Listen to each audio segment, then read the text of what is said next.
Hello everyone, happy new year.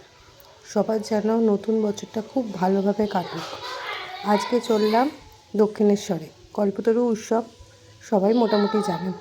আজকে ওর পাপা duty পড়েছে, সেই জন্যই যাচ্ছি, কারণ আমার মেয়ে লাইন দিয়ে দেখবে না, আর ছোটো মেয়ে তো কোনোভাবেই এরকম ভিড় ভাড়াক্কায় অভ্যস্ত নয়। তাই ওর পাপাকে আমি বললাম যে তোমার ডিউটি যখন পড়েছি, চলো একটু আমরা দেখেই আসি।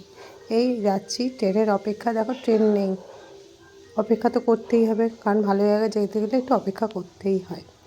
তারপর পৌঁছালাম, অস্বাভাবিক ভিড়, কারণ স্কাইওয়াক বন্ধ করে দিয়েছে ওরা। তারপর নিচ দিয়ে হাঁটতে হাঁটতে হাঁটতে হাঁটতে পৌঁছালাম দক্ষিণেশ্বরে। এবার দক্ষিণেশ্বরের মধ্যেও ভিড়ের যেন শেষ হচ্ছে না।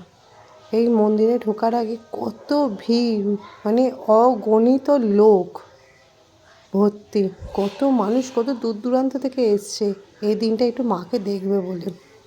ভেতরে তো ঢুকে পড়েছি, এবার খুঁজে পাচ্ছিলাম না। তারপর দেখতে পেলাম যে ওর পাপার গাড়িটা ওখানে দাঁড়ানো আছে।